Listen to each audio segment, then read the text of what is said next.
Make sure this is set up right. And I think we're good. Yes, we are. I think we're good. Yep, we in here. What's up, guys? What is going on? Shout out to everybody in the chat. Good to see you. Man, we definitely got an interesting show for you guys today. A lot to go over. What's up, Rob? What's up, PlayStation? Yeah, what's up, brother? Double Ganger, good to see you. Been a minute. Oblivion, what's up? Double Ganger. Nathan Drake.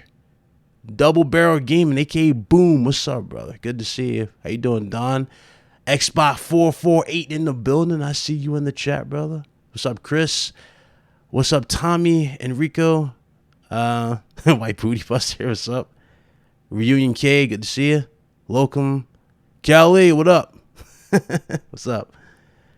And Kevin Mack, Chili, what's up? Good to see you guys. All right, so let's go ahead and start with these intros. Waiting for Hip Hop Gamer, he's on his way in here, so let the intro start. Blaze, you there? Yo, what up? It's your boy Blaze. Follow me at Blaze 4K on YouTube, Blaze 4K Twitter.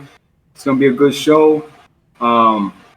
It's gonna be an interesting topics, some interesting rumors you brought up last time, Ryan, that came to light. So yeah, they're really coming to light. It's a lot of traction being added to this. So yeah, definitely interesting to go over. What's that?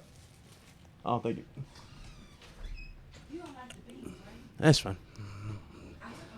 All right. Shout out to my sister. All right, let's go ahead and get into this. So, God, where do I begin? Where do I begin? It's been an interesting week. Last week was like probably one of the most lit week for PlayStation. A lot to go over. Now we're going into June and everything's starting to get more traction. Obviously, more rumors are coming in about this whole Silent Hill debacle.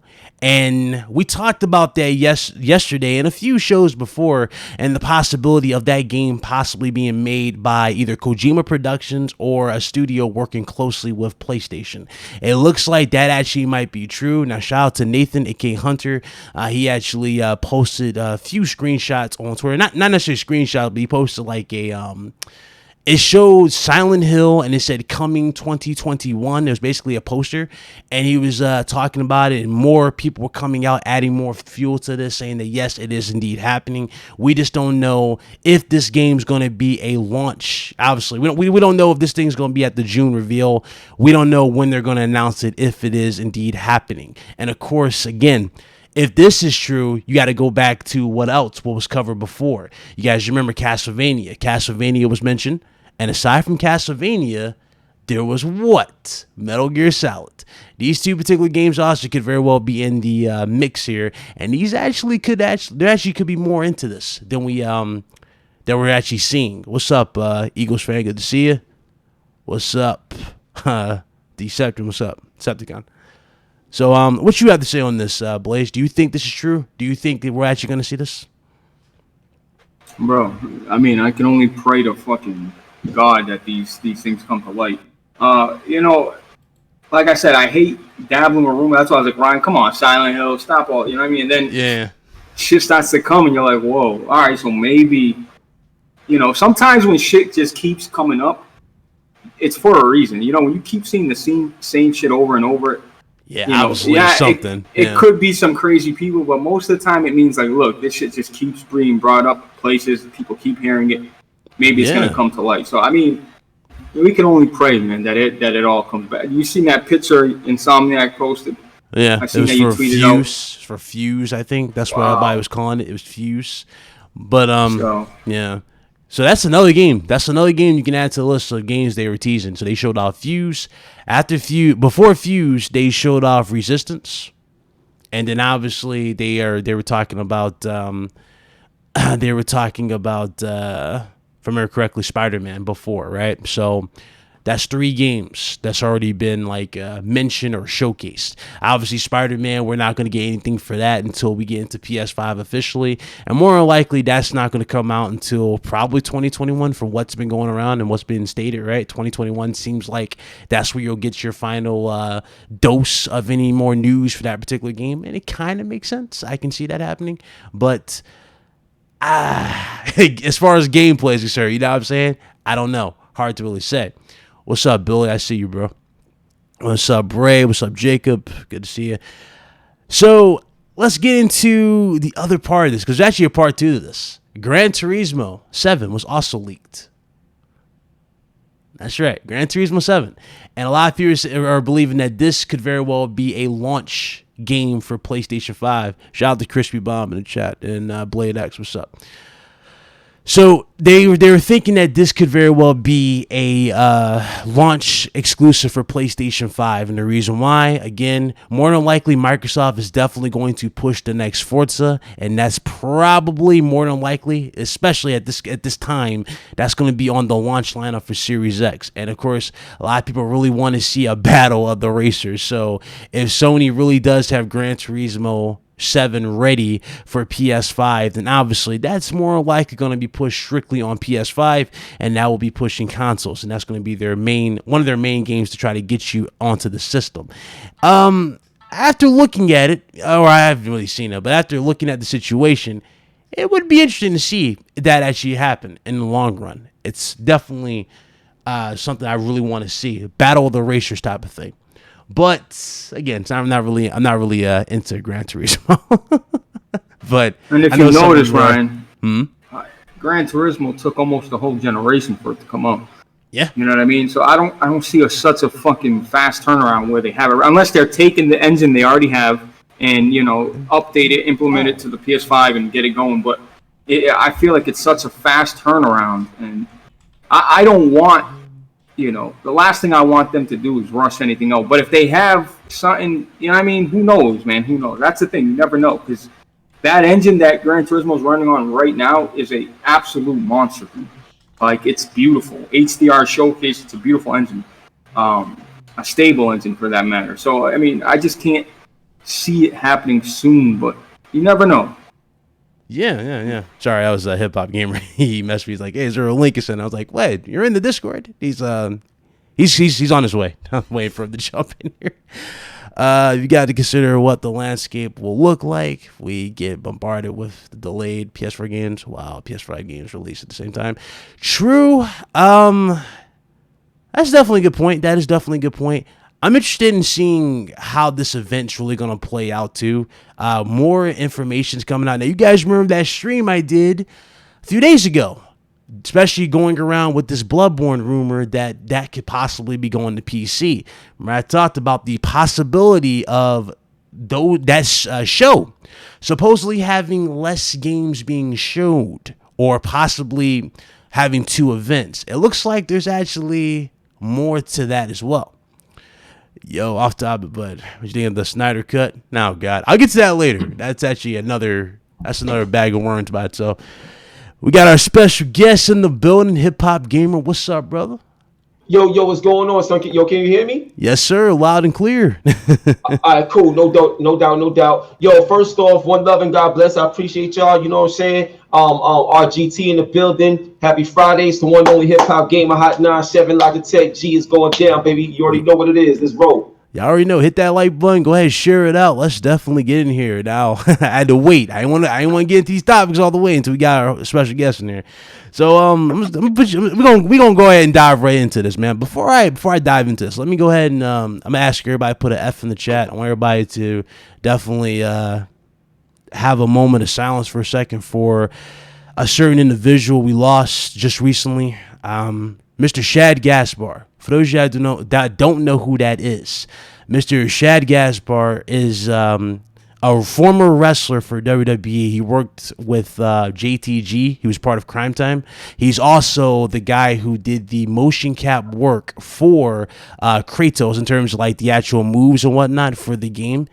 We found out he passed away a few days ago, and the reason why he passed away is he saved his son. Basically, him and his son were out they were out there swimming. I forgot where it was. They were out swimming, and a big wave pushed them like 100 miles away from the actual. It was a few yards away from shore. And his son got saved because he told the rescue team to save his son. But however, when they came back to get him, another wave hit him, and he was submerged, and his body was found a few hours later. And I just wanted to send my love, my prayers to his family.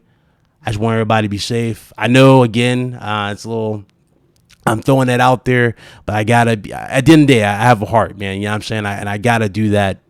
I would do that for anybody in the chat. My prayers go out to his family, his son. It's especially at a time like this. 2020 is not looking like the best year at all for any of us. You know what I'm saying? And with the way the world is in, it's going to be a long time before we ever get back to what we consider a normal life after this pandemic is officially over. You know what I'm saying?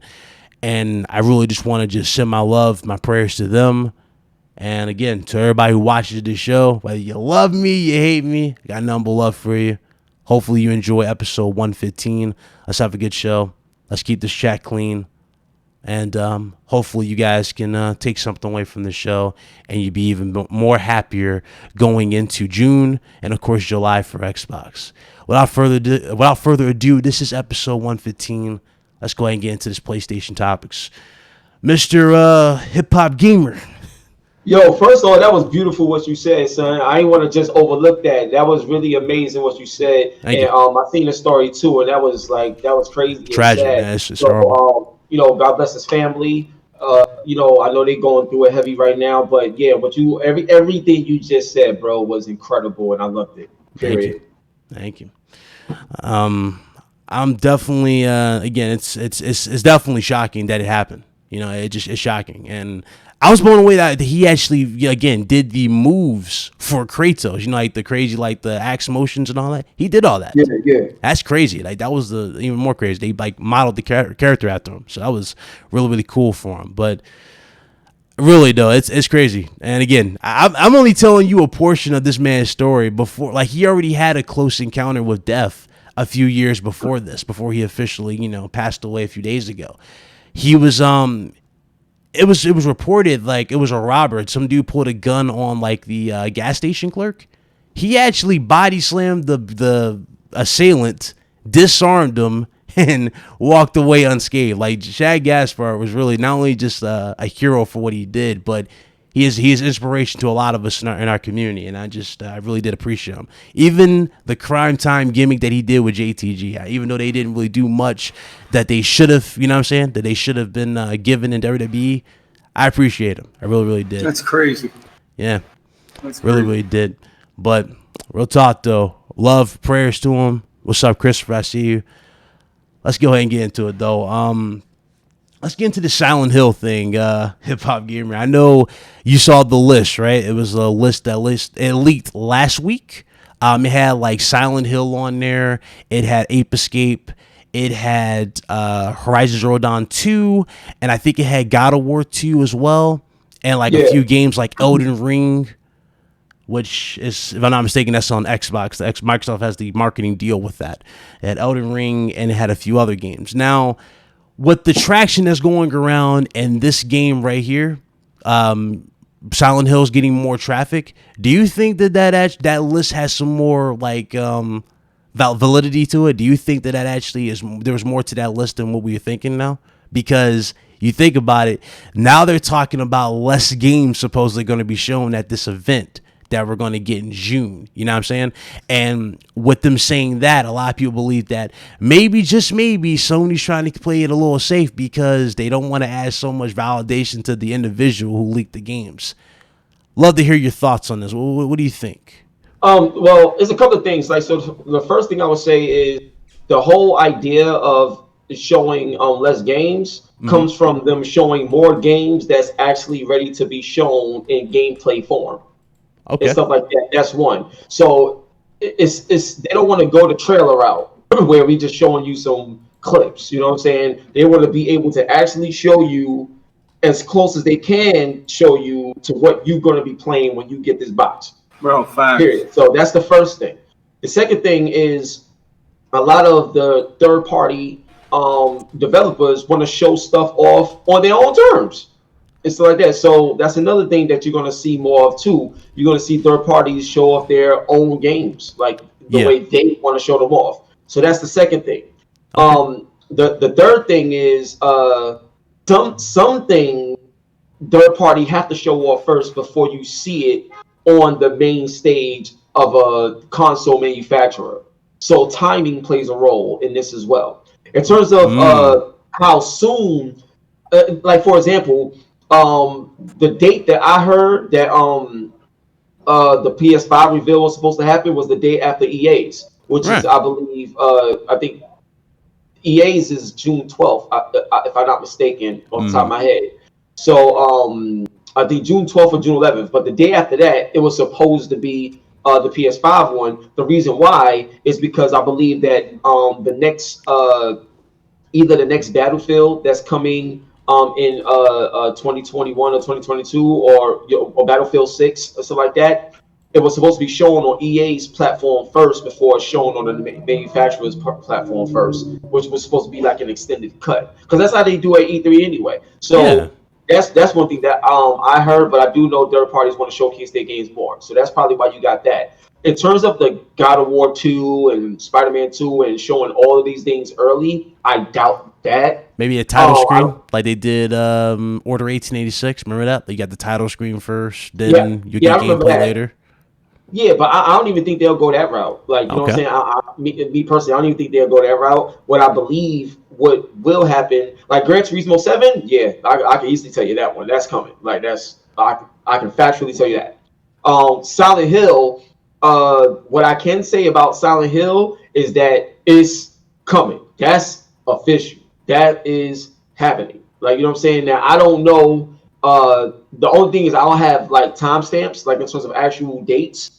But I do know from an interesting conversation that I had with someone that there's a bunch of like games that's coming out, and when it comes to the Konami in particular, they're interested in doing deals with certain people so their brand can be attached to it, because Konami's brand is not what it was by itself as a standalone, which I feel is very strategic and smart. So their IPs don't die based off the fact that a lot of people in the gaming industry wasn't rocking with Konami based off the Fallout. So that was very strategic on their part, and you'll see more of that later. In terms of the I don't remember all the other games that was on the list. I know you said Horizon Zero Dawn 2. I'm going off the top of the head. Yeah, Horizon Zero Dawn 2. So I'm gonna tell y'all this. I think I said this before, but I'm gonna tell y'all this, right? Yeah. Horizon Zero Dawn 2. I was out. It was me, Gamer Tag Radio, my man Victor from Electric Playground. We all shout out to Ubisoft. They all flew us out to check out the Division 2 at the office. Warlords in New York, right? And even then, I was showing Paris and a couple other people like, yo, look at Quixu. I've been talking about Quixu for the longest time, right? And I was showing them all the things that Quixu can do. And then obviously we get the Unreal Engine 5 stuff. And then I was telling them regarding Horizon Zero Dawn 2, so, what I heard was that the in-game real-time quality level of this game is supposed to rival the cinematics of The Witcher 3 and stuff like that. So anybody that watches, if you go and look at a trailer of The Witcher 3, the cinematics of it and stuff like that, just envision what that would be like to actually play. This is where we at, bro. This is where it's coming to. And the other thing I'll tell you, if y'all really, because the Unreal Engine 5 demo is one of the most impressive things I've ever seen in my life. That joint is incredible across the board. On a scale of 1 to 10, that joint don't even have a number. It's just it's a new language for gaming. That's how amazing it is. Like, it's incredible, bro. The first party engines is doing things beyond that. Stay tuned, bro. That's what I'm saying. It's crazy.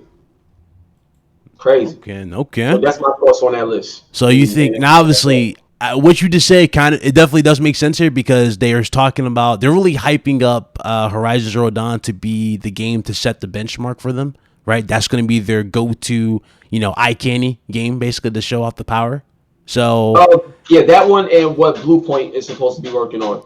Yeah. So this Bluepoint game, do you think the Bluepoint game very well is the Silent Hills or Dark Souls, or I'm sorry, Demon Souls remake? Was it Demon Souls? Me personally, I don't think it is. It could be, yeah, but I personally don't think it is. And I can't speak on why I don't think it is just yet. But like, I really don't think it's Demon Souls. You don't think it's Demon Souls? So you think a separate team? Like, because again, a lot of people ask me about Uncharted. Uncharted, more likely, I think we both can agree, right? We're going to get another Uncharted. It just won't be from Naughty Dog. It's probably going to be from like a separate thing that they're doing, like another team that they're working on. Because remember, they already added supposedly another team that was going to help them with other games. So hard to really say what else could the other thing could be. Yo, didn't Bluepoint work with what up, hip hop, by the way? Yo, Blaze, my dude. What's up, baby? How you feel, man? Love you, bro. You good? Bro, we go back, bro. This dude, hip hop. I don't know if I told you this, Ryan, but I remember he bought a TV, and I bought the same TV like a couple months later, and I remember seeing it in the background. I seen the TV in the background. I'm like, yo, and he was showing off settings. I'm like, yo, can I try those settings out, please? It's right when the PS4 launched. He's like, yeah, try these settings out. Let me know what you think, bro. Not for nothing, dude. Holy shit! I was like, wow, I was blown away. I was like, oh my god, you know what it is, bro? Because people Shout out to Solid Rev, man. Appreciate you coming through, bro. Shout out to Rev. Thank you so much for coming through, man. I know you're at work. We're going to get you on here when you off work, make that return. We'll get you on there. But shout out to shout out to Slump in the building, man. Showing love. I appreciate you. I'm looking at the chat now, too. I can see it. So, what's up, everybody? God bless. I see the love. Thanks, man. So, hit that like button. Hit that like button. See, like, nobody wanted to believe me, bro. So, like, Big Cloud, let me tell you just real quick. I used to tell people all the time. I used to always talk about 240 hertz, like 960, all this other stuff, how I make your games look better and everything like that, right? And nobody would believe me, right? I would have friends come to my crib, and I would show them Drive Club on my TV. I would show them Infamous Second Son on my TV. I would show them all these games because nobody was capping for it, huh? Nobody was trying And I was like, because they kept saying that, no, your TV can't mimic what a PC monitor can do and all this other stuff. I'm like, yo, look, I can't look. It looked like this. Like, it looked crazy. Like, and I'm big on graphics. And bro, once I saw that, and I was telling Blaze the settings and what to do, the smoothness, like removing all the jitter, all that. Yo, it was over after that, B. I'm telling you, my TV fire. My TV I got now. See, both of y'all be buying these. Both of y'all play on the big, OLED TVs. I play on gaming monitors. You got a 900E or what do you got? Yeah, you got that 900E. 5-inch, bro. Yeah, Rev got that. So what I wanted to say, by the way, about those settings, then we'll move on. But when I see you getting into all these, like, I wasn't really into the 4Ks and all that. I was like, I had a good TV, but I'm like, TVs don't really, whatever. And then I remember, I want to show you how humble hip hop is. It was Destiny 1, and he was always playing. He like, yo, anybody want to join? Just jump in. I remember just playing Destiny with him, and we just started talking. We started playing every day, just like that. And just how humble he was, how like inviting. He wasn't trying to say like, nah, I'm hip hop gamer, bro. You need to go play somewhere. He was just mad chill. We just played. It was just regular shit, but the fact that he was already established and didn't have a big head about it was really cool to me, bro, and I never forgot that about you.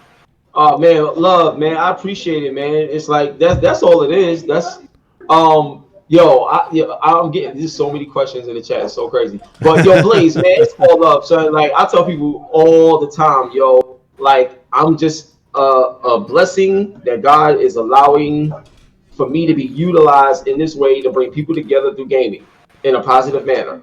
That's it. Like everything else is a bonus. But I mean, you already had Twitter on fire with the Legacy Backers and Pack. Remember that was the first time we talked on here. It was the Legacy Back and Pat, and more going around for that too, for the system. And again, that's like a big thing everybody's looking forward to, or they're like really got their eyes on for PS5.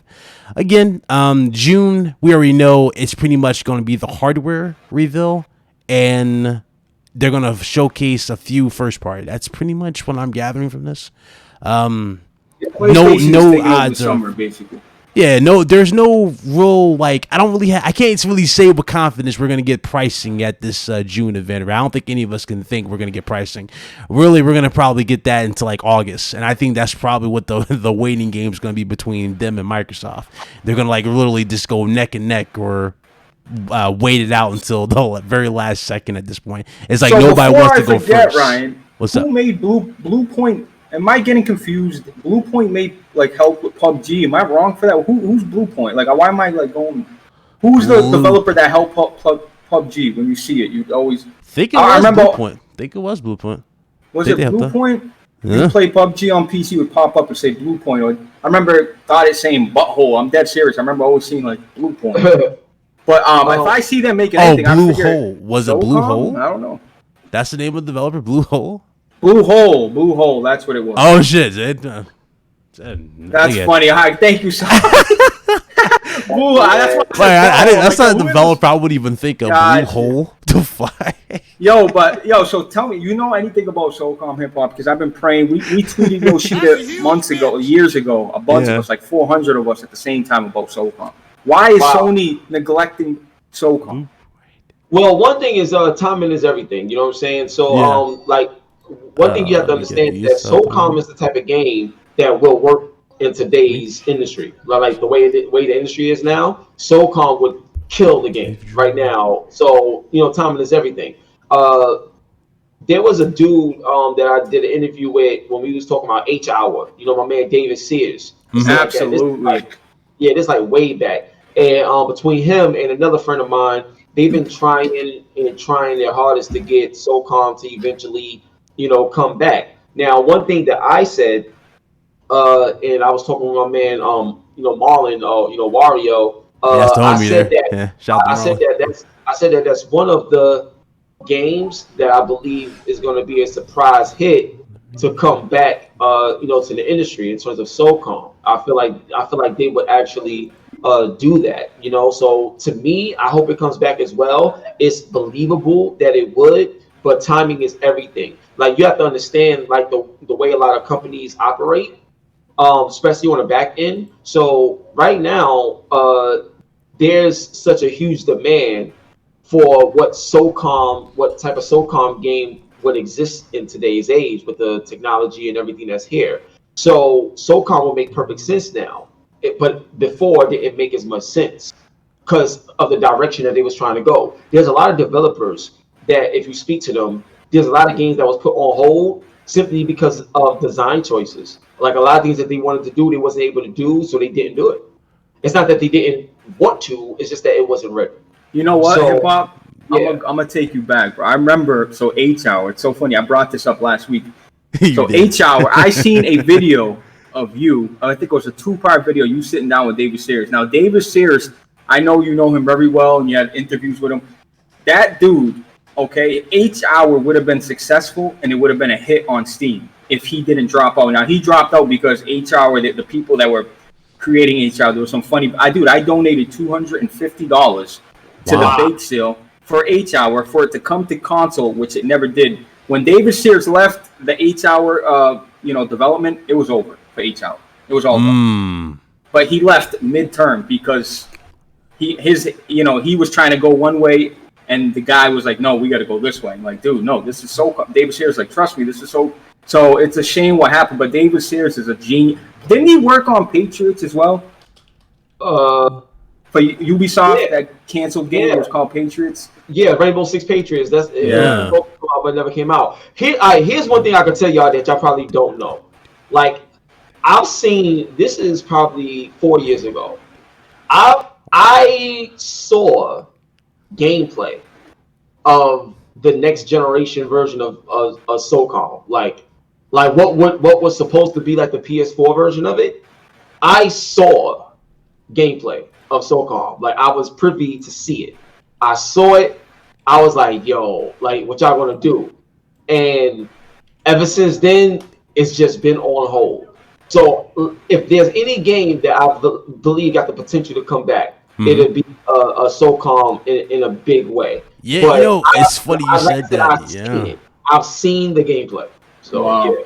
Okay, yeah. Again, it's so much going around for that game. Tweets, obviously, you obviously seen what Insomniac's doing with Resistance. I did a video on this a while ago, and it looks like that is definitely going to happen. Have you been seeing their tweets? Not the recent ones right now, but there was like a few months back actually, where they were showing off the auger from Resistance Fallen Man. You remember that hip hop game? They were showing off that. So it's so funny that you say that. Yeah. Because there's something that I want to say that I can't say, y'all. Oh, Lord. But there's something I want to say. But here's what I will say. Right? I was on. I'll try to see how I can say this. All right. Here's I'll say. I'll put it like this, right? Mm-hmm. In the video, there's a live stream that I'm going to do. I was supposed to do it this week. Yeah, I think you did say that. Yeah, you like hyped us up. You went ghost up. What's up with that? I was waiting and everything. You went ghost. Yeah, I had to wait.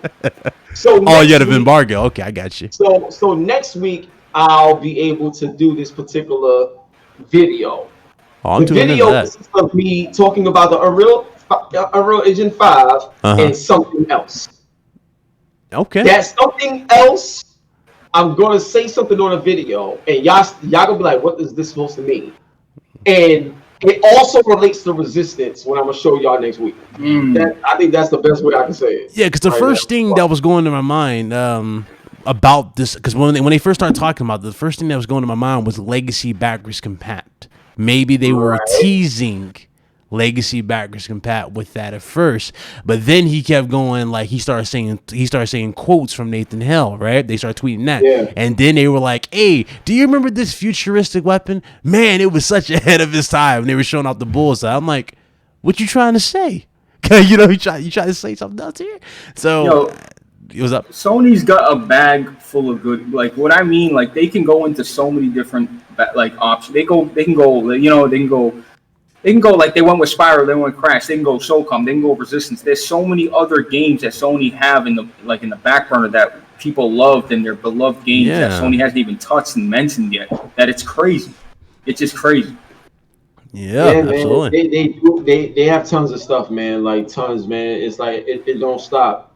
Twisted Metals. I mean, you can just keep going, bro. Absolutely. Yeah, and I had shout out to David Jaffe because I recently had him as a guest on the show as well. Oh, so shout out to David Jaffe, that's my bro for life. Yeah. Okay. That's what's up. What's up? Yeah. Have you you gonna try to get one? You gonna try to get one with Jeff Keighley? Interview. Actually, I reached out to his people not too long ago, but I'll reach out to him again because I would love to talk with him about some things, and we haven't spoken years anyway, so it'd be dope to catch up with him and talk to him maybe about, after the Summer Games Fest, maybe sometime. Yeah, you know what I'm saying. So I mean, I would rather talk to him, during, like, while all this stuff is going on and stuff like that. But yeah, and I got some major interviews coming up, like a lot of next generation news that y'all really been waiting for. Like I got some interviews lined up that's gonna be. Yo, I'm telling you, man. Bring back Shots Fired and stop playing around too. So your interview with John Cena had me crying. I was like, "Oh snap!" Oh yeah, shout out to John Cena too. He cool. He mad cool. So like with when it comes to Shots Fired, Blaze, because of how things change, I have a way I want to do it, and I have a way I want to approach it, but. Just letting everybody know, like the way I move and the way I operate, everything that I do, I need to be in a position to make it consistent. So if I can't make it consistent, then I'm not gonna start it because then it's gonna come off as if I can't finish, like as if I can't keep something going. So I have huge plans for Shots Fired, but it has to be done in a certain way where it works for everyone. So they can be entertained by it properly. Because you gotta remember. I still call out people. I still, how I get down. But when I was, earlier in the industry, I was a little rough around the edges. You know what I'm saying? There's still a lot of things I had to learn and present certain things a certain way. Now that I am who I am, and I'm a much better version of myself now than I was before, I have the best way to bring Shots Fired back, but not only bringing it back, making it something that everybody could be a part of. Right, you want everybody to at least feel the vibe and be part of the type of thing. Like it's not just like one of the things I was realizing that I did a lot of stuff that was for me. Of course. But and now with the things that I've been able to accomplish, I want to do stuff that's more for everyone, even though it started and created by me. Yeah. So that's how. Yeah. So there's gonna be fire. Like the way I do. Hey, dog, you already know we there. We definitely there. Let me get these shout outs out the way. I'm sorry. Shout out to you guys who did this. Shout out to Sean86 for subscribing. Welcome to the channel. El Matador, I saw you, bro. I didn't forget. I got it. Thank you, Don, for reminding me though. Just in case. He dropped $2 super chat. He said, "So is coming, great hip hop." So he said to you. I think we pretty much answered the best of our ability. Joe, shout out to him, to that super chat. He said, "Much love, guys. Stay safe." You too, my brother. Thank you so much. A lot of people are asking me about backwards compatibility in the chat. We talked about it last time he was here. I don't know if you can dive back into that a little bit. I know a lot of people want more context. I've been talking about this thing since January 1st. I was like, it's been widely talked about here. Yeah. Yeah, it's nothing new. I mean, I don't mind talking about it. I mean, you feel comfortable. I don't want to put you on pressure to talk about, because we kind of already, you know what I'm saying? We already talked about it. Hold on. There's never pressure when it comes to me. Oh, okay. You got it, dog.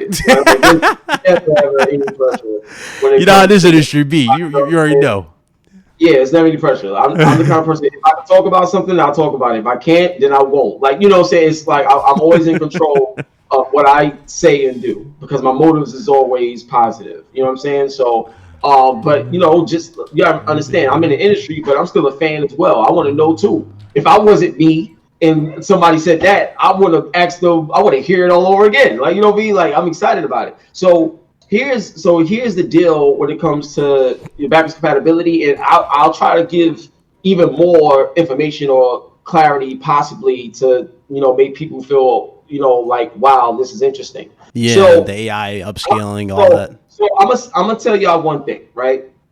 First of all, yes, PlayStation 1, 2, 3, 4 will be able to be played on PS5, put your disc in, and I believe there's a PlayStation Now way where the games that wasn't able to be downloaded, like the PS3 games that wasn't able to be downloaded this generation, will be able to be downloaded. So you'll be able to have it from a digital standpoint or a physical standpoint and stuff like that. So that stuff, like according to what I was told, is 100% accurate. And y'all see, I ain't changing my thoughts process or backpedaling. Yeah, you still on it. Yeah. You know what I'm saying? We lit, B. Let's go. I can't wait. I'm waiting. So now, here's what I want to provide some more context to y'all, right? So when Mark Cerny showed off the backwards compatibility in his talk, and I encourage everybody, go back and listen to the things that Mark Cerny said, because he said it could be done. It's just the price. Yeah. All the stuff that's starting to come out, if you go back and listen to what he said initially, it all making sense that much more by the day. So here's what I'm gonna tell y'all. Yeah, so here's what I'm gonna tell y'all. When he got to the part about backwards compatibility, one of the things that he said was you have to understand that the logic with other architectures, they had to be created to work with PS5. So I'll give you an example of what I mean. When you look at PlayStation 5 as a system, it's a mode that it runs in, and that's its native state because it's the PlayStation 5.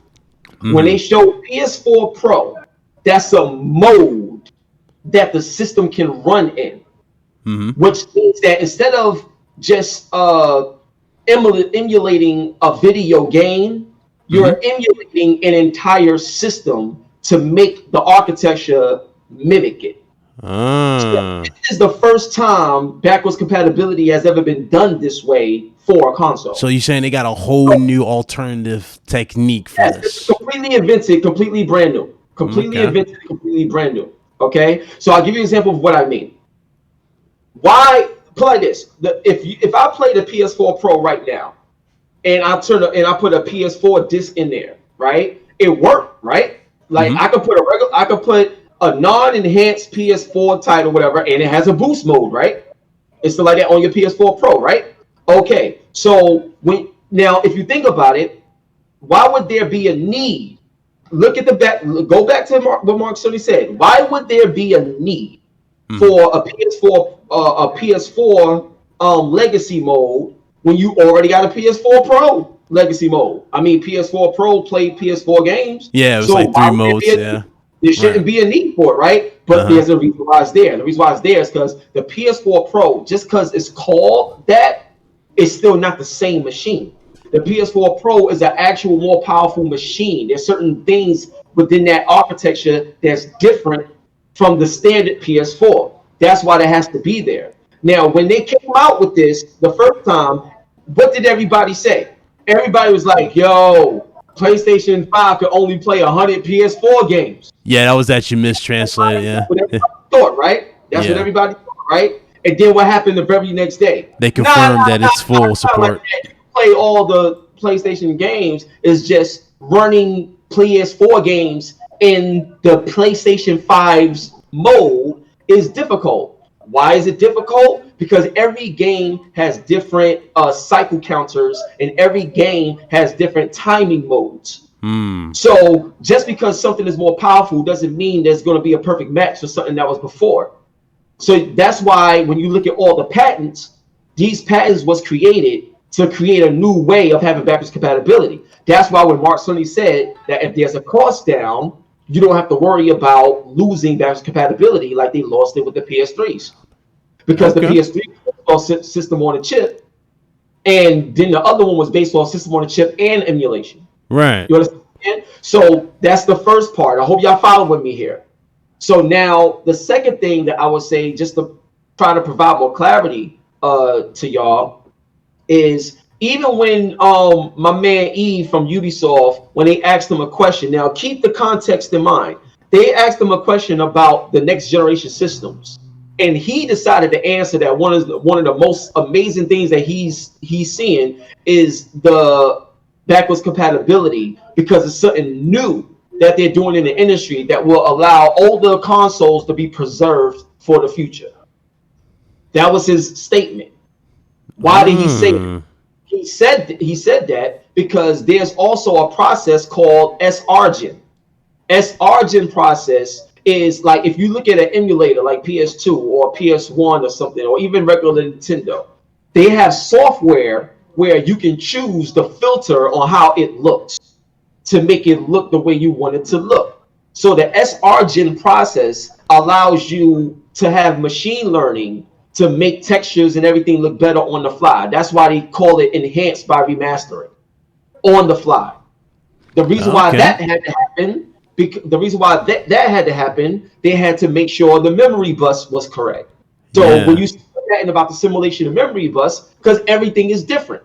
Now, one of the patents made an example of, let's say you got a CPU that runs at 500 megahertz, and you know, you trying to make it alternate between megahertz so the timing can be right. Yeah. What system in the PlayStation library is a 500 megahertz system?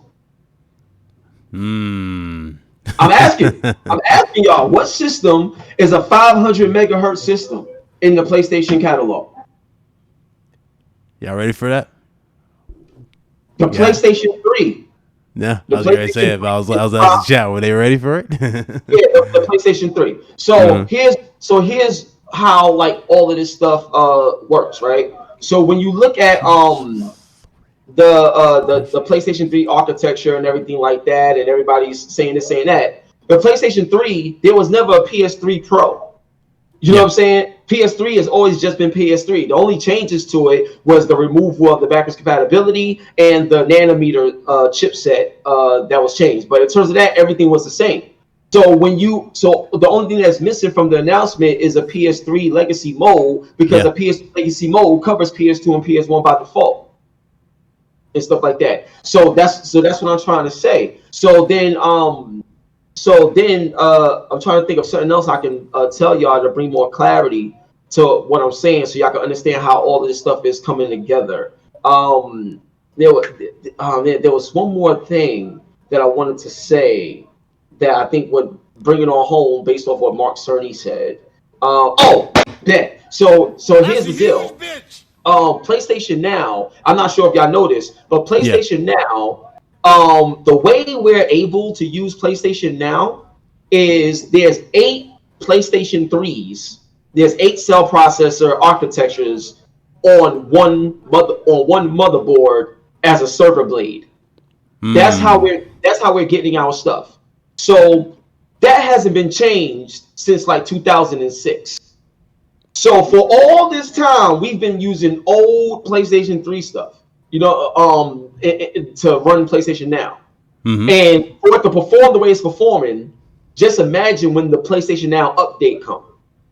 Now, here's what I'm going to tell you. And shout out to my man Moore's Law, because he spoke about this as well.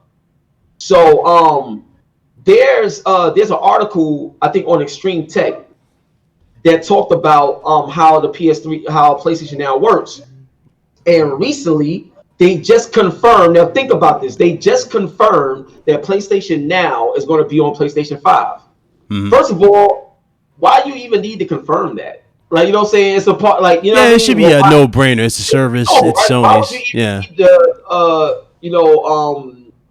confirm that and stuff like that. So, but I'm saying it's on PS3 too, right? You can just play third-party games on it. You can do all that stuff, right? Yeah. So with the PlayStation, with PlayStation Now, the PlayStation Now is getting an overhaul. I'm not sure to what extent, but it's getting an overhaul as well. And with that overhaul, that's going to help with the backwards compatibility on the PS3 as well. It's not that it can't be done, because it's already happening. I can play PS3 on my PC right now. It's not like, you know what I'm saying? It's not that it can't happen. Like, even with the PlayStation 4, it still knows that you have a PlayStation 3 disc in there if you put it in.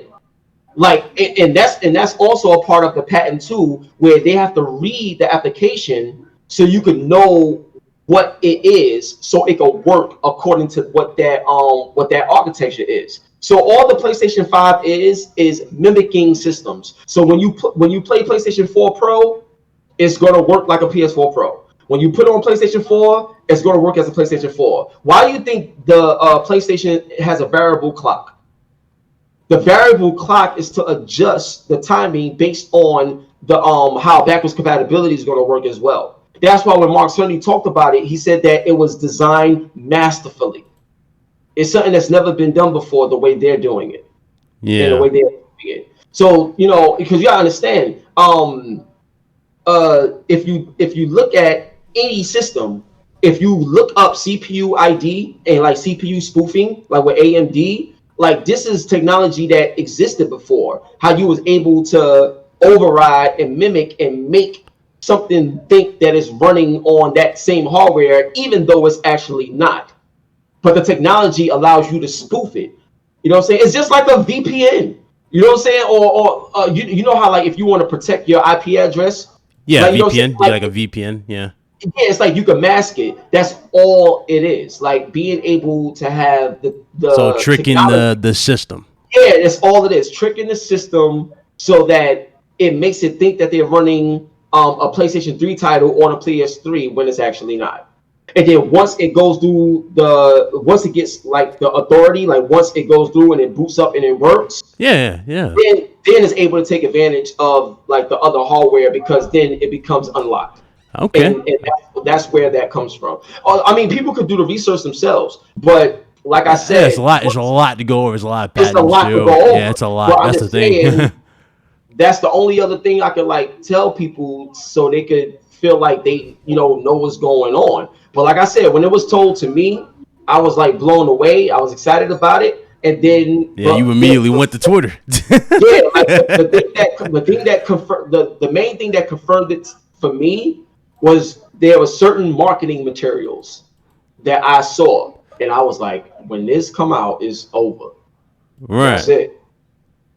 So that's it. So I mean, I don't know what else to say. Like, but yeah.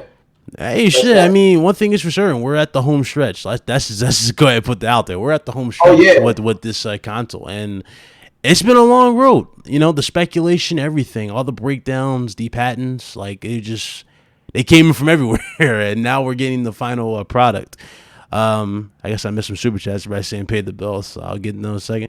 Let me add this question on there because he did ask this, and I definitely want to see if we can clarify this question. Sorry, right, I just want to make a correction. Yeah. The GPU is what was 500 megahertz, not the CPU. Okay. No problem. Yeah. Right here, I think he asked for the PS3 digital games. He said, how do you think that's going to handle that, the backwards compatibility, like the digital portion? The digital, like the same way now. It's just going to perform a whole lot better, and the latency is going to be a whole lot better because PS Now is getting an upgrade. Okay, so you think they'll probably, bundle this to PlayStation now? It over again. Yeah. From what I was told, it wasn't designed to make it happen. You know what? I'm gonna make it easy for y'all. I'm gonna make it completely easy for y'all. I hopefully this is it.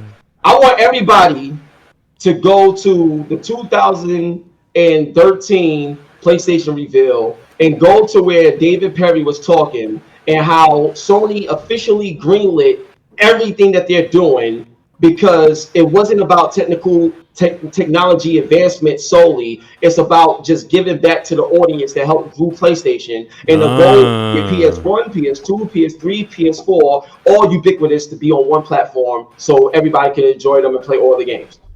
Okay, all right. This came directly from David Perry. And one thing I'll say is in 2018, when I started really gathering up all the info about backwards compatibility on the PS5, me and David Perry was together. That's all I can say. Okay.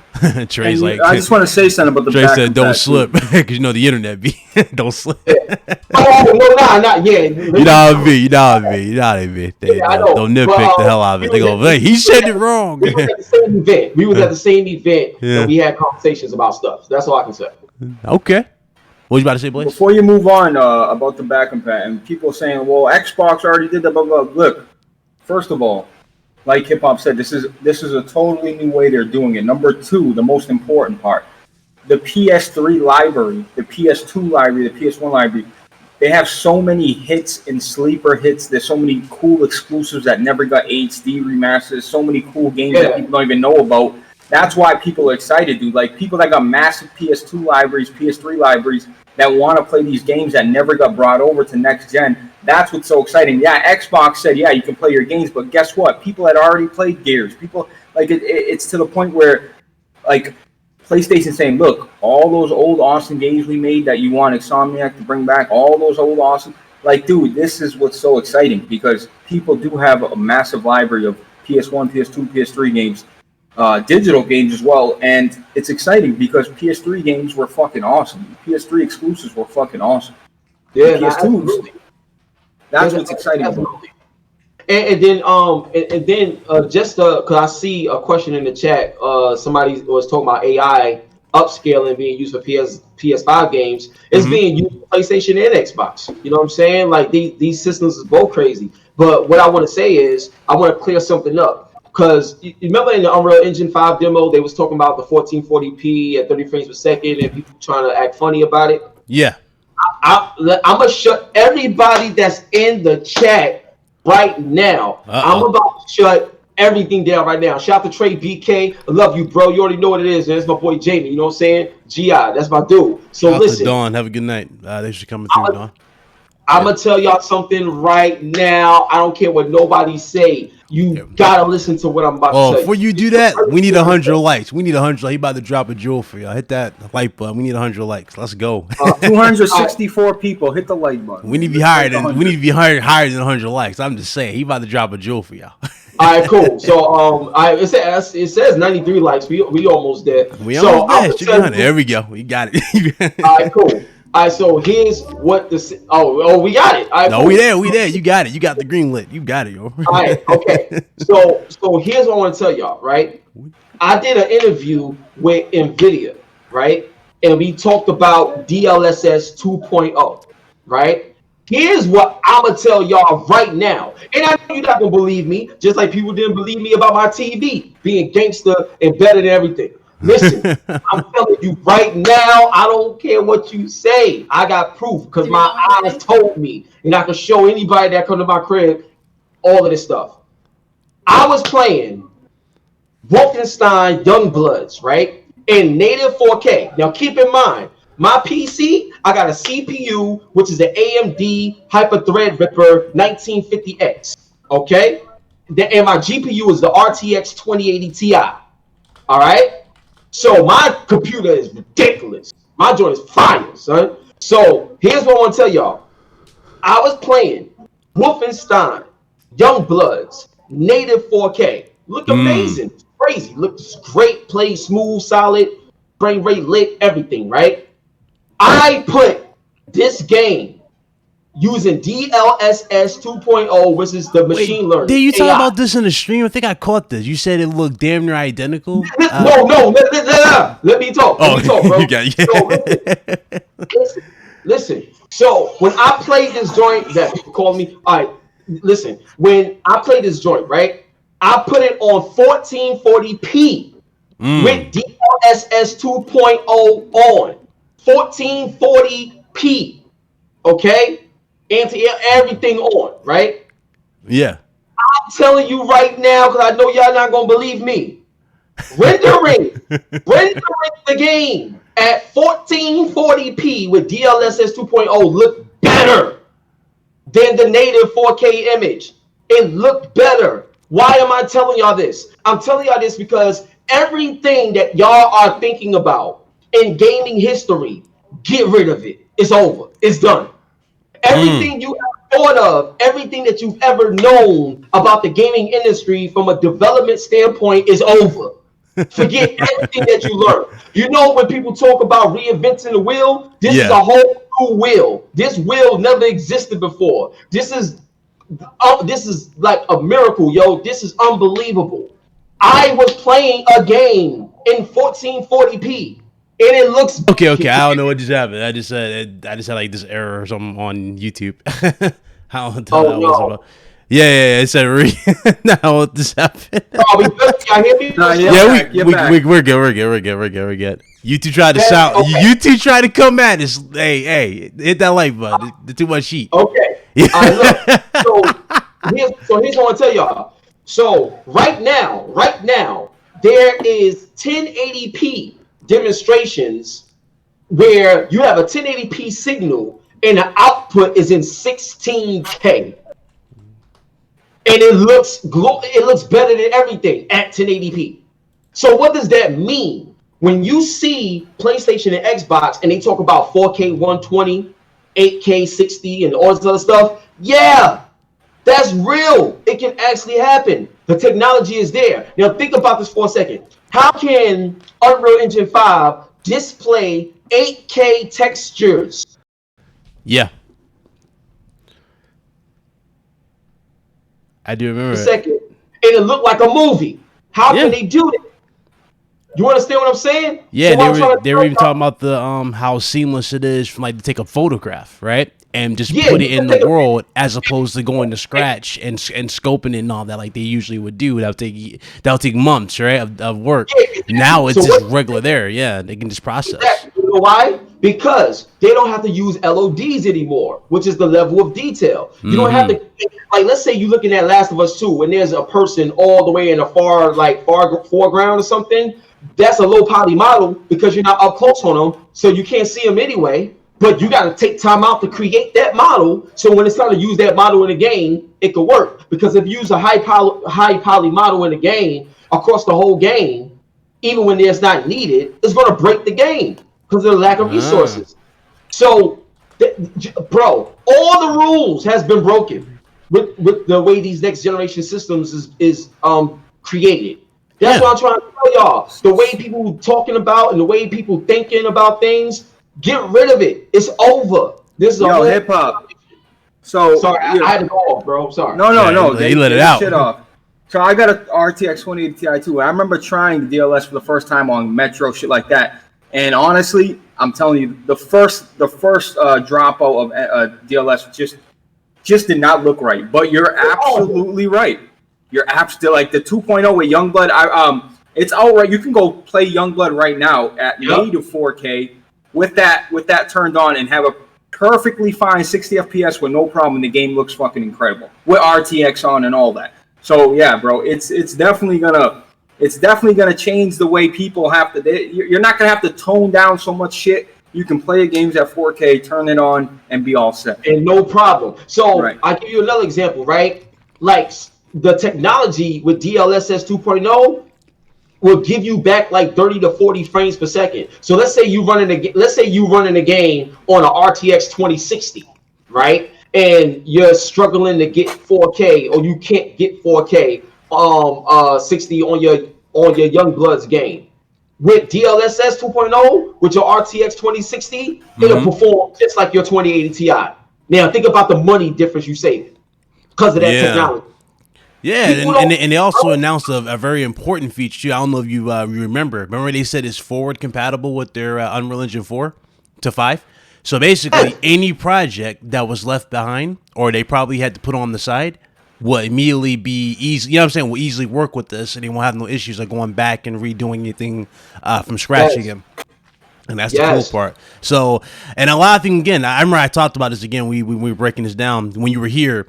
Remember how PS5's high I/O throughput, plus the SSD, plus with the obviously with the SSD. The SSD is for speed, but you know the way Sony's handling data with their PCIe controller, which is specially made for their system, the amount of data they can push on the screen. They were really showcasing this with the demo with the amount of triangles. Right. I said this when we did the live reaction to it. A lot of people were like, "Oh, you're just saying stuff." But remember, as soon as that stream was done, the developer came out and said the exact same thing. So again, I'm telling you, it's that particular stuff. So Sony can load more assets than what you guys are giving credit for. You know what I'm saying? That's what Sony's really doing with PS5. They're pushing a lot of assets. Microsoft more likely will have there's no no-brainer here. Microsoft will have the resolution gate easy because they have a better GPU. But Sony's definitely they're no slouch on the field from what we're looking at so far. What we're getting now, to be honest with you, that's not even true in terms of the whole resolution game. You don't think it's true resolution? I know it's not true. Listen, let me explain something to y'all on how this works for the next generation. Right? See, right now, a lot of this stuff is based off engine. A lot of this stuff is based off speed and architectural design. That is true. They are talking about that a lot. And 3 is based off what the design vision on what you're trying to accomplish. You understand what I'm saying? So these are the three key elements, right? So I'll give you an example of what I mean, right? Let's talk about the SSD first. So Xbox, their velocity architecture, that joint is incredible as well, right? But the difference in what Xbox is doing with their velocity, because with their velocity architecture, they have an incredible I/O throughput as well. You know what I'm saying? And they got like 100 gigs that they can utilize on top of the actual hardware memory, which is the 10 gigs, and then the 6 gigs for like multi-threaded stuff in terms of what they mentioned. So with the PlayStation, here's what people was forgetting: PlayStation is designed with 2 I/O co-processors built on the actual motherboard that's going to be talking to each other. The reason why those things is there to alleviate all the bottlenecks that go 6 layers deep. When they talked about check-in and file I/O and coherency, like all these things are the bottlenecks that will stop you from utilizing things the way they should be. They figured out a way to do all of that. That's why even when you buy your SSD, no matter how, you can have a faster SSD than a PlayStation 5, and it still won't matter. Because PlayStation's is not just about speed, it's about layers and the way the architecture communicates from CPU to GPU, and the engine handles that, and the way it reads that. This is what people are not understanding. So the reason why Tim Sweeney said what he said about this being world-class and the storage architecture is better than any console platform, including PC, is because PCs, they have to be built the way that PlayStation is made. That's the difference. And then why do you think Mark Cerny said this at his GDC talk? He said, at the end of this year, if you happen to see a product on the PC market that relates to what we created in our system, that's because it came from us. It's not us using a PC part. That development came from us. So everybody that decides to pick up that particular part or whatever it is that will be unveiled is to mimic what PlayStation created, what Mark Cerny created, in order for PCs to be on the same wavelength as PlayStation.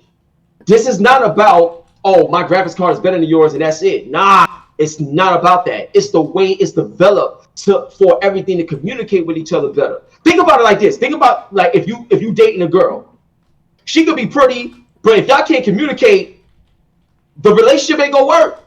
It's over. So hip hop, I agree with you. I agree with you on a lot of things. So what about when? Okay, let's just say this is the beginning stage. PS5 and Xbox are just launched, right? We're not talking first party because we already know what Sony's going to do. They're going to take care and they're going to make sure that their first party games shine, run good, look good, all that. But what about the third party developers or the little indie devs, right? That don't got a lot of resource, don't got a lot of time, and they just say, all right, you know what I mean? Let's throw them on the console, let's see what they're hitting for, and let it release. See, that's what I'm scared of. Like maybe in the beginning, but once these developers get familiar with the PS5 and understand, okay, we can take shortcuts by doing this, by doing that, whatever. You get what I'm saying? Okay, so here's the situation with that. So when it comes to third party, you know, it's third party. Like, you know what I'm saying? They're going to do things the way they do things. Like, for example, with the whole Valhalla situation. Yeah, it's 30 frames per second. I get it. But that's not representation of what the Xbox Series X can actually do. So I don't know why people trying to fanboy it out. Like, you know what I'm saying? But the thing is, with Assassin's Creed Valhalla, the problem is that they're like, you understand that game wasn't built for Xbox Series X. The system could take advantage of the game by adding some things, but the game wasn't built for the Series X. It wasn't built for the PS5. So that's where you're going to see those, you know, issues. That's where every console generation, when you have something that's cross-gen. But here's something that's that I think will be different this time around, where the rules are a bit different. So when it comes to just the game development, like if you are an indie developer, meaning that like you don't got a big budget like the AAAs, like it's not going to matter now. Like I'll give you an example. If you look at the Unreal Engine and a whole bunch of other engines that's coming out, even with Dreams, the problems that independent developers had was that if you, like what we was talking about earlier, if you got to make all these different characters and make all these different models and stuff like that, because before you couldn't just take a picture somewhere and just dump it in as an in-game asset, like those things. Imagine an independent developer with a team of 10 trying to do the things that's going to take like 100 people to do. Right. You know what I'm saying? That's where the problem came. Now that's gone. That's gone because the stuff that used to take 100 people to do, one person can do because of the way the technology is and the way the engines are being developed. So now somebody that's small can compete against somebody that's big. And now it comes down to marketing dollars and creativity in terms of how you're going to represent your game in terms of getting the word out. But in terms of the development process, it's more balanced. It's more fair. You know what I mean? Where you can have a company that got 20 people go up against a company that got 80, and they can really, really, actually, realistically do battle because of the way the technology is now today. So that's the beauty of it. Now, the third parties, unfortunately, it's up to them to take advantage. Honestly, it's up to them. Like, that's something that Sony and Microsoft can't control. I truly believe that Assassin's Creed should be 60 frames per second on a new system. For it not to be, to me, that's a shame. It's unacceptable, dog. It really is, dude. It really is. Right there, but that's not Microsoft's fault. That's not Sony's fault. That's going to be the third. That's going to be on the third party developer. Yeah. Yeah, that's on the developers. I be telling people, like Xbox and Sony, all they did was create a platform for people to make something on. Right. It's their freedom to make it what they want. Yeah. Do you think Valhalla is falling into the trap of this is going to be a launch for the PS5 and that Series X, so we got to make it so we don't have to go all out instead of trying to go all out, instead of trying to make it run at 60. Like I'm sure if they toned back certain shit, it could, you know what I mean? They could it would definitely be 60. But I think it's like it's the showcase for the new console, so let's throw everything at it. You get what I'm saying? You know what I mean? Like Killzone. But I still feel it should be optional. Just like with God of War, you can favor resolution, or you can favor performance. Right. If you favor performance, it goes at 1080p 60. If you favor resolution, it's at 4K 30. Well, maybe they will do it, right? Maybe they will give us an option. Yeah, maybe they will. But here's my issue. Like, and I tell people this all the time. Like, just because a game is in 30 frames per second doesn't mean that it's bad. And just because a game is 60 frames per second doesn't mean that it's better. I'm gonna prove my point right here. Yeah, that's a fact. Like Spider-Man. Yeah, 30. that's 30. Uncharted, That's 30 frames. 30. God of War, 30. Days Gone, 30. But imagine Spider-Man though, it's full 60, faster than what it is, especially with the website. Yeah, you know what I'm saying? It'd be crazy. But here's the thing: like, you can have somebody, right? Because everybody keeps talking about frame rate, but you got to think about frame rate and frame timing. They go hand in hand. So I can have like VSync off, right? And I get like 100 frames per second on a game, but it still performs poorly. I could make a game, I could play a game with VSync on at 30 frames per second locked. It'll look better and perform better than a game that's going at 100 frames per second and then 90 frames per second, then 102 frames per second, and it keeps flicking. Because that's where you're going to get those bloodborne problems with the frame pacing and stuff. And so that's really, good point. So it all depends on the developer's design. And the holy grail of it all, to prove my point, if you look at Drive Club look and feel like it's at 60. And that game was a 30 frame per second game. But it looked and feel like 60, and it looks better, it feels better than Gran Turismo and like those Forza titles that came out before. Horizon Zero Dawn is a 30 FPS game, obviously, but it feels extremely smooth. I don't know why it feels so smooth. It's the Decima. No, it feels smooth. No, it feels smooth because of the frame timing. That's what it is. The frame timing makes everything smooth. That's like if you're on PC and you use the frame rate limiter or the max frame rate NVIDIA control panel, or if you use Reba Tuner and you set it to where it's 30 frames per second or 60, it's gonna even things out. Now, what I will say is some games, for some reason, it doesn't take to it too well. But for the most part, any game that you play at a lock 60 or even at a lock 30, it's going to feel smooth because it's locked. And it's not jumping frame to frame. Word up. Yeah, in fact, your Blade X said Final Fantasy VII Remake is real smooth. That joint is incredibly smooth, and that's 30. And ain't nobody complaining. So it is what it is. I think people are just trying to have fanboy arguments and not understand the actual truth of what's happening. I agree with that. But, like, this is what I'm saying. When we talked about PS5, the whole thing was, all right, these Jaguar CPUs are fucking horrible. They can't do it, right? When we talk about the PS5, like, everybody just hopes that the industry standard, like, if other developers, like, look, they just put... Come on, man. Like, let's just put a standard on our shit that we love. Doesn't mean, look, my favorite games of all time are 30 FPS. Unfortunately, they're on console, but it is what it is. It didn't ruin my experience. Would I would have liked it at 60? You bet your fucking ass. Yeah, no, of course. I agree with you. Now, oh, I'm sorry. Go ahead. I'm sorry. No. But what I'm saying is, it should just be the standard. Like Sony should have they should put requirements. Like, look, these 30 FPS are making people sick. They're throwing up. You know what I mean? Like VR almost. Make a fucking standard. You know what I mean? Oh, man. So here's what I would say to that. Now, because of AI technology and machine learning, I believe we will get to that point. And the reason why is because the amount of frame rate, it don't cost as much anymore. You know what I'm saying? Like ray tracing or stuff costs a lot, but with machine learning, it don't cost nothing. Yeah. Like, bro, it's unbelievable how AI upscaling actually really works. Like DLSS 2.0 set the bar, and we're gonna see that. Like, look at Gran Turismo running at 120 frames per second, or even possibly 240 frames per second, looking crazy real.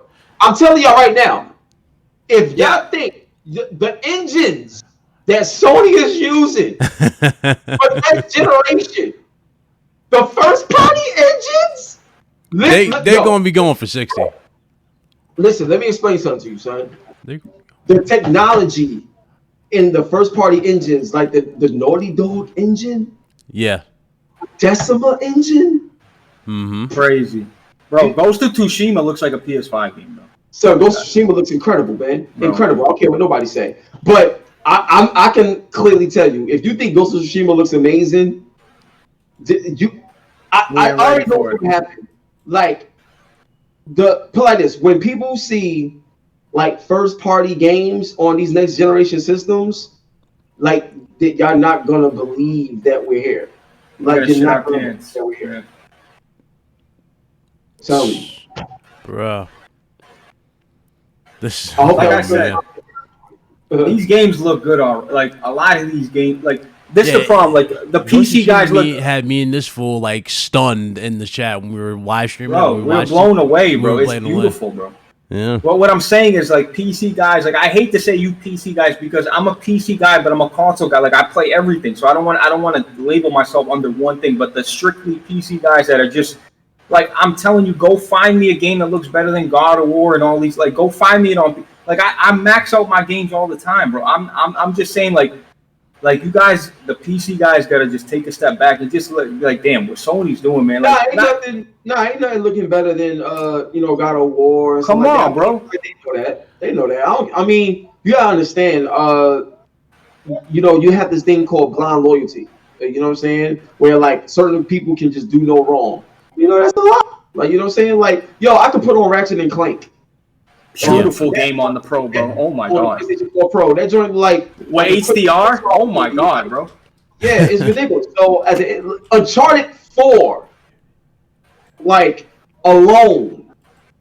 Think about this, right? Sony is the only company so far that has showed trailers that was in-engine trailers that turned out to look better than when you first saw them. Because it happened with the Order 1886. That is true. It happened with God of War before, and it happened with Uncharted 4. Where the first time you saw a game, nobody thought it was fair. And then everybody immediately says every game that's dropped for PlayStation 5 has miraculously supposedly been downgraded. Like they said that for Death Stranding, they said that for they said that about Spider-Man, about Puddles. Spider-Man. Foundry said, "Hey, look, actually, this shit actually looks better than."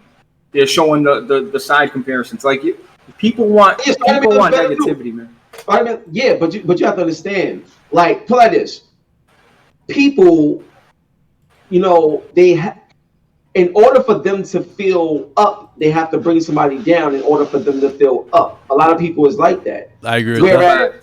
Whereas we both can put like this: if I got $1 million and you got $2 million and Blaze got $3 million. Like, we're all millionaires.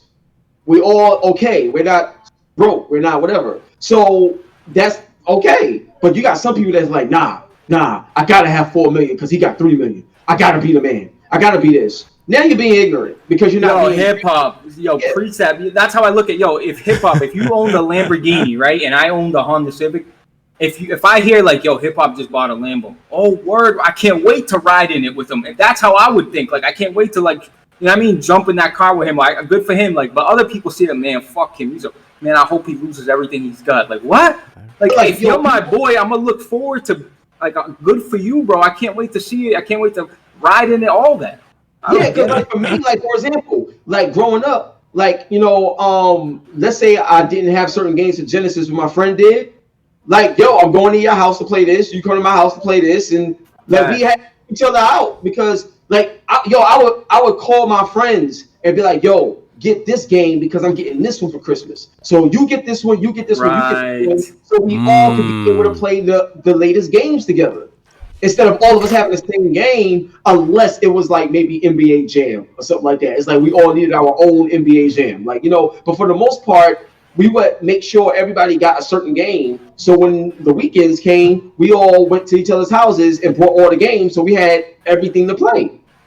I don't get people, bro. Like, for real. So, yeah. Bro, that's a fact, bro. You got to pick and choose. That's why, now everybody's adults. They buy what they want. And yep, I definitely get what I want. I'm blessed, man. I'm so thankful to be in the position that I'm in. No, bro, and the thing I want to say about hip-hop, hip-hop, I'm sure you see it, bro. Like, everybody, like, tries to hate on hip-hop, like, the certain crowd, right?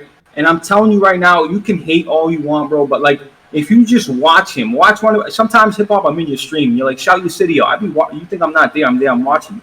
You're like, shout your city up, yo, And bro, I'm telling you, when it comes to pure passion and actually, listen to me, actually loving this industry, like you love the games. Like when I first watch you, I'm like, who's this hip hop game? I watch you. You walk up to this Ubisoft developer, bro. He's in a suit. He looks like he got no business dealing with nobody unless they're in suits.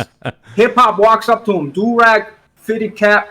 Yo, what's up, my G? I fucking love your game. Blah blah blah. Wear the belt. And the dude's looking. I'm like, yo, the dude in the suit had no choice but to love what hip hop was bringing, because he's being real. He's being passionate. He's not faking it. You know what I'm saying? So like, you guys just let it go. Let the hatred go, bro. Just somebody's passionate, they're passionate. You guys don't gotta be hateful, bro. Look, I don't got a hateful bone in my body, bro. If you get something good for you, bro, I swear to God, good for you, bro. Facts. That's it. Yeah, man. I love it, man. So yeah, I'm enjoying this, man. I hope the chat is having a good time. That's most important. That they're enjoying the content and they're entertained. Everybody in the chat, let us know if this is good stuff. Did y'all learn anything? Like, bro, today, like, you know what I'm saying? We definitely gonna have to get you back on here after this June show. That's for sure. We don't have to run. Oh yeah, definitely. Quick question. Yeah. Have you guys played Mafia or Mafia 2 or what's the other remaster that just came out today? Saints Row. What's it? Saints Row. Saints Row. Maneater. Yeah, so I didn't play the Saints Row remaster yet. I played Mafia 2 remaster. That's actually what I'm streaming tonight. So so shout out to Logitech G Hot 97. I'm gonna be streaming Mafia 2 remastered tonight. So make sure you check that out. Oh, so you streaming today? Yeah. I'm streaming that today. What a classic game, man. Classic. Yeah, of course, man. Mafia 1 remake. Can't wait for that to drop in August. Mafia 3. That game is incredible as well. The only thing I didn't like about Mafia 3 is a little repetitive. It was very repetitive, just like how Assassin's Creed 1 was. Yeah. Where you just do like a few things to unlock the boss and then you fight the boss. It's the same thing with Mafia 3. You shake up a few rackets, get the boss, and then you go shake up a few rackets, get the boss. But the story in the game is so impactful that you just want to keep playing and playing just to uncover the story. Bro, so that right there is amazing. The voice acting in Mafia 3. He just said I was awful. Shout out to Jacob Walker. Much love to you, big dog. You know what I'm saying? He everywhere. That's everybody's right there. Somebody said, Almighty Spartan guy. He said, hip hop gamer. I swear, bro, this PlayStation 3 backwards compatibility better be real. Yo, listen, y'all. I'm telling y'all, man. Listen, I'm gonna say it again. I trust my source on this 100 billion, percent. But put like this, to give y'all more confidence, in why I trust the source that I trust. So I'm not sure if y'all remember, but I was the person that broke the story on the Nintendo Switch. Happening. You know what I'm saying? I broke the story on PlayStation All Stars Battle Royale coming. I broke the story on what's the name? It was the Neo, right? It was Orbis or something like that. Was it PlayStation Neo? PS4? Neo, yeah, Neo. Neo. I broke the story on a Samurai Showdown clashing with Soul Calibur with the actual developers with me. I'm not new to this. You know what I'm saying? I done broke just now with the whole Microsoft undercutting the price on Sony. That story, that was my story. That wasn't Jeff Keighley's. That was mine. You know what I'm saying? I broke that story May 5th. His came out May 7th. I've been did that with Back Compactor. I'm just saying, even with Prince of Persia, I told people that was supposed to come out in 2016. Come to find out, it was supposed to, but things got changed, and then they revealed that video of Prince of Persia Redemption or something like that was changed into Assassin's Creed 3, back in the day, and now there's talks of Prince of Persia coming back. We'll see. But I'm just saying, some things happen, some things don't, or whatever. But if I tell you something and I'm that confident about it, it's there. And normally, if you see, when I talk or I say certain things, I get the person so you can hear it directly from the horse's mouth, so you can see how official it is. Recently with David Jaffe, right? I did an interview with him and we spoke about the Hellblade 2 trailer. And I asked him, I said, hey, do you think that that trailer is real, or fake? Like in terms of will we be playing the game and it looked like what we saw in terms of that character model and stuff like that? And he said, based on based on the looks of that character, and you got like 6 other people on screen, and there's fighting and all these things happening at the same time. He's like, the answer is, of course, no. You know what I'm saying? So my thing is, now, will it happen? I hope it does, because this is a new generation, and I told you the rules have changed. I hope it does. But, Phil Spencer did say this was an engine when he first showed it at the Game Awards. He didn't say it was real time, and we didn't see any signs of gameplay of anybody walking, being controlled. So, right. It may not be there. But the point is, there's a big difference from that as opposed to what you see when you saw the Unreal Engine 5 demo, because that was a playable demo. Like, we all were supposed to go to GDC this year to play it ourselves, and I would have been able to tell you in terms of actual hands-on, with the game. So, Hellblade is going to look good, by the way. If the first Hellblade looked that good... Yeah, they had like a small budget. They used actual It's going to look good. They had the budget of... look amazing. Yeah. Come on, bro. It's going to look good. It's going to look great. Yeah, it's going to be amazing. But the point I was just trying to make is like, everybody has been wanting this for the longest time. You know what I'm saying? So, like, I'm not going to put myself out there if I didn't feel that confident. Now, right. I'm going to work for Sony. I'm not a, program. I'm, whatever. I'm a journalist, but I do got a ton of connections. And you got a lot of people. You know a lot of people. Relationships. And you can't tell hip hop he don't got connections. Just go to his channel, just see who he talks to. Like he's got real interviews with people. Like I know a lot of people. Yep. When I mean a lot of people, I'll talk about across the board. I'll talk about voice actors, music engineers. I'm a character in some of the video games, and I did the songs for some of the games. Like, bro, like I'm the realest you're gonna get out here. Like, you know what I'm saying? So the point I'm trying to say is, like, matter of fact, I'll give you some other clarity, like something that had popped up before. When what's the name? What was it? When they did the 25 years of play commercial, and this was like, I think early in the generation, maybe 2014, 15, something like that. When they did that 25 years of play commercial where they showed each era of the consoles and like the older controllers playing or stuff like that. Man, they fucked with my heart when I seen that. I even asked about that. Now, matter of fact, I'm gonna help y'all out even more. Everybody that's in the chat right now, you know what I'm saying? Y'all should open up another window. And I want y'all to check out my man Modded Warfare and the fact that you can run PlayStation 1 and PlayStation 2 games right now on your PlayStation 4. I can play right now. I can play all my PS2 games and all my PS1 games on PlayStation 4 right now. And there was a time, now check this out. If y'all remember, when in order to play Call of Duty Ghosts, because my girl had reminded me of this, in order to play Call of Duty Ghosts on PlayStation 4, you needed your PS3 disc in order to do it. And stuff like that. How is that possible? I'm telling y'all, man, like, and just because somebody didn't say something doesn't listen, I'll make it even easier. Last year, before I even put the stuff out, when they did the Wired article, right? They willingly told dude from Wired that the PlayStation 5 will be backwards compatible with PS4. They willingly told him that. He could have even said, well, Mark, is it going to be backwards compatible to PS3 2 and 1? And if you said no, that's it. No story, nothing. You understand what I'm saying? Now, just to give y'all some insight, depending on who you doing an interview with and who you talking with, certain PR people will ask you what you're gonna, before you even get the interview, they ask you what questions that you're gonna ask, or they actually submit certain questions, because certain questions they can't answer because, like, a non-answer is also an answer. So the question can't even be posed because the question posed can reveal everything. Right. Like, you understand what I'm saying? I get that completely. Think about it. If I was to go to Mark Sony right now and say, hey, is the PlayStation 3, is the PS5 able to play PlayStation 3, PlayStation 2, PlayStation 1 games, right? And stuff like that. Like, if it could, yet he don't want to lie, he's gonna say we're not speaking on that right now. Like, you know what I mean? Like, you pretty much gave me the answer, because if you can't tell me no, there's some truth to what I asked in some form of fashion. You understand what I'm saying? Now think about this for a second. Think about this for a second, right?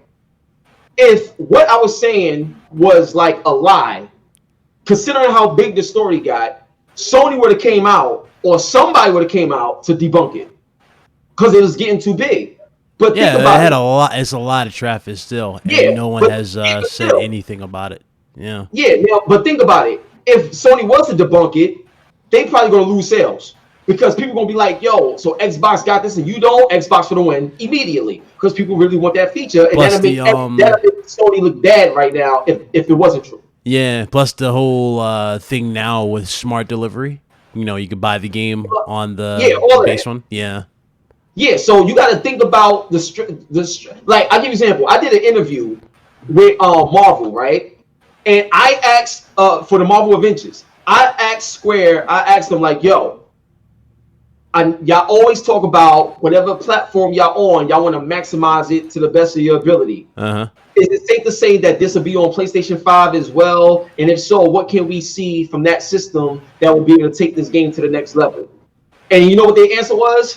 We're only discussing such and such. They didn't answer the question. So the fact that they didn't answer the question means that they answered the question that the game is coming to PS5.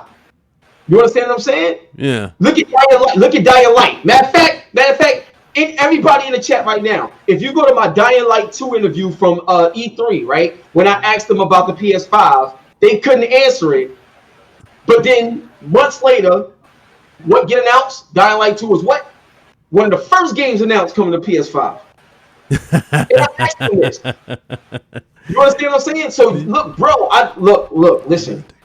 I'm a hip-hop gamer. For those that don't know, get familiar, yo. Like this is what I do, man. So I'm just saying, like a lot of people may not give me my credit on things, and that's fine. That's cool. I'm not like stressing that. But everybody sees what's going on. You don't think I know a lot of people get a lot of stuff from me, even though they don't credit me, but they get a lot of stuff from me. I see it all the time. Like certain journalists, the way they do their journalism, trying to be extra real or more down to earth, or have conversations instead of interviews and all this other stuff. Where do you think that came from? You know what I'm saying? Like, put like this: all these HD remakes and all these remasters. Where do you think that came from?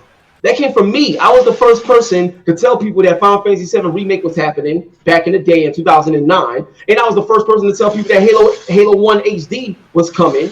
And then when that happened and it became successful, everything was about remasters. And if you listen to my backwards compatibility video, I'm the one that's telling y'all that remasters is about to go out the door because remakes is the new cash cow.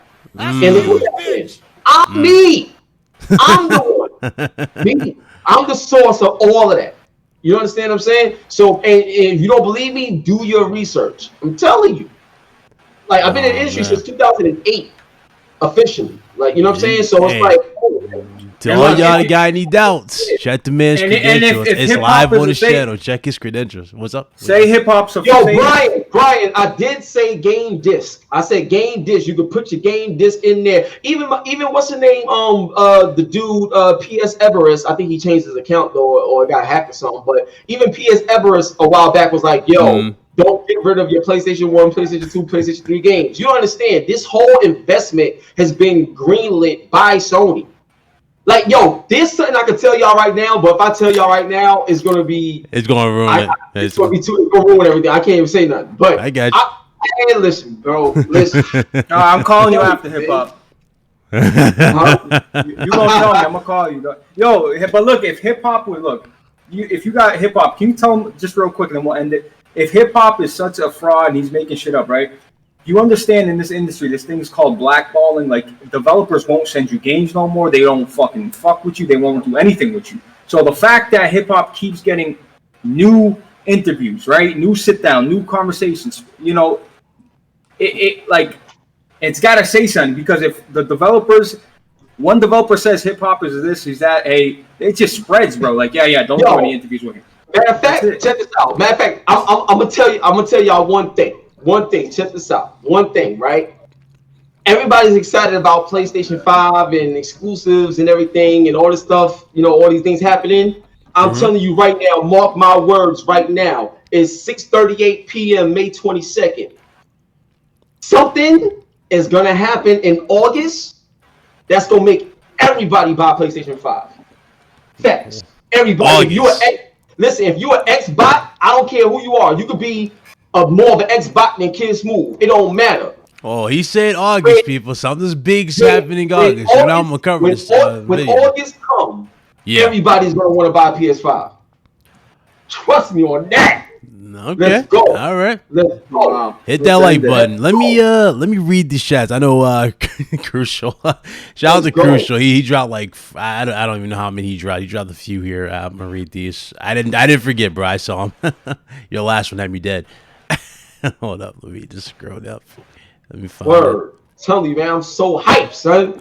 So hyped, man. For real, son. Shout out to Crucial Instincts. He dropped the $5 super chat. He said PlayStation best commercial is the one where it's where it was generational and it showed them playing every generation. I felt that so much. Basically, he's talking about the one we just talked about where they were showing off the older consoles and the nostalgia feel. What PS1, PS2. He's talking about that. He dropped another one. He said Sony saving GameStop when you're talking about backwards compatibility, as he said, for the console. And then he said Hip Hop Gamer, or I'm sorry, Hip Hop is Pactor coming out with a new game. That's what he asked you for. He got a game called Pack the Factor coming soon. Pack the Factor. Why not Pack Attack? I mean, that was his show. Pack Attack. It is. I can see that. And then the other one, which had me dead, he said, "Yo, my wife said, can we get a refund?" That's a huge. Wait, what happened? He's like, "Hey, can we get a refund?" My wife said, "Can we get a refund?" A refund on what? Oh, because the super check he was dropping. I didn't get a chance to read them all because I was letting everybody talk. I don't like interrupting everybody for the super chats. I don't like doing that. It just feels weird, be cutting off. Say, hey, let me count this. No, first. No, I don't like doing that. He dropped another one. He said, all love. Appreciate you, bro. Man, good show, bro. This show is fire, man. Hey, Hip Hop Gamer, bro. It's always a pleasure. He brings so much energy, bro. He really does. He really does bring so much energy. Thank you so much for coming through, man. I really do appreciate it. No problem, man. So, look, one love and God bless, man. I got to get ready for my stream tonight. So, I'm going live at 8. So 8 o'clock, people. Go ahead, drop a link. You mind dropping a link to that in the chat for them if they're not familiar? Yo, just go to Hip Hop Gamer YouTube, bro. I'm gonna be there. Do that too. Go to Hip Hop Gamer YouTube, or you go to Hot 97's YouTube. Well, when I stream, I use Restream, so I'm on Facebook, Twitter, Twitch. Everything. Oh, that's what you be on? I thought you just Twitch and YouTube. No, I do everything, bro. So you have on everything. See, you pulling in that type of bandwidth. So I ain't doing all that now. I'm on everything, bro. You know what I'm saying? That's the only way to be. So I got all of that. But yeah, shout out to everybody. I hope y'all enjoyed the show. And one thing I would say, just from a journalistic standpoint, like continue to hold us accountable. Like, if we get something wrong or whatever, fine. Like, you can call us out and everything. But what I would say is, anytime you call us out, if we get something wrong and you show us love when we get something right, we appreciate it. But what I would say is always understand what it's about. And it's about like showing love and trying to put the culture forward. And what I mean by that is whether I'm doing everything amazing and we blowing up, or we hit a few bumps in the road, always show love and support. Don't be a yes man or a yes woman. I'm not saying that, but what I'm saying is, too many sheep out there, bro. Facts. Yeah, what I'm saying is like, in situations where somebody may be down, you can say, hey, maybe you should try it this way, maybe you should try it that way. Provide some suggestions and lift the person up. And when the person is up and they doing their thing, show them love and like, yeah, this is great. And as much as I love it, maybe you could try this too. Maybe that'll get you some new people to check it out or whatever. I think if we're more supportive of ourselves individually, then we'll be able to give that back to others that we encounter. I agree. And I feel like a lot of people, it's hard out there. You know what I'm saying? A lot of people is going through a rough time, like personally within themselves.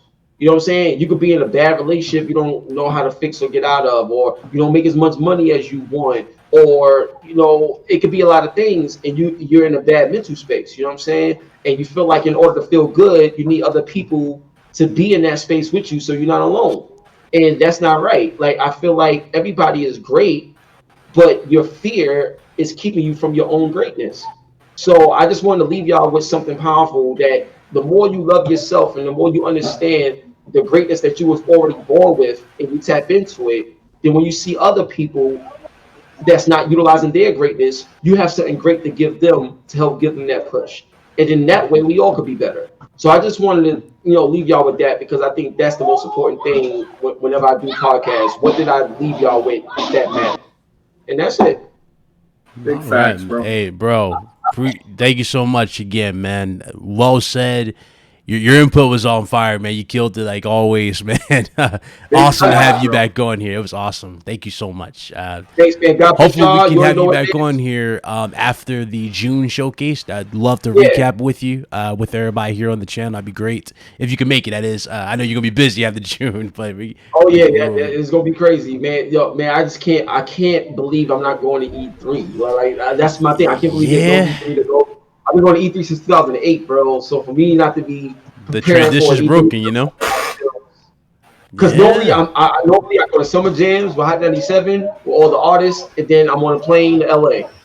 So it's like but Lord willing, we'll be back next year, and everything will be somewhat normal, and we can rock out. But on that note, I'm out of here, y'all. I'm gonna talk to y'all later. One love. Later. Absolutely, man. Shout out to I think we got like almost 300 people in here till the stream actually cut out YouTube. Listen, hit that like button if you guys enjoyed this show. Again, thank you guys again for tuning in. I know it was pretty packed, was it not, Blaze, in terms of streams? I know everybody was streaming. Shout out to Smooth over here doing this challenge. I was actually watching that before we even started the show. So again, but anyway, shout out to Kid Smooth. Shout out to everybody over there. Shout out to the platform live in the chat. I saw you guys. Shout out to Kofi, Press Start Podcast. You already know. Y'all be blessed, man. Y'all be easy. Thank you guys so much for tuning in. Definitely see you guys next week.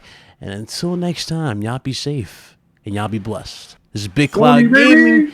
We're here with Blaze 4K. Y'all already know where to find us on YouTube. Y'all already know where to find us on Twitter. Y'all be good, man. We out of here.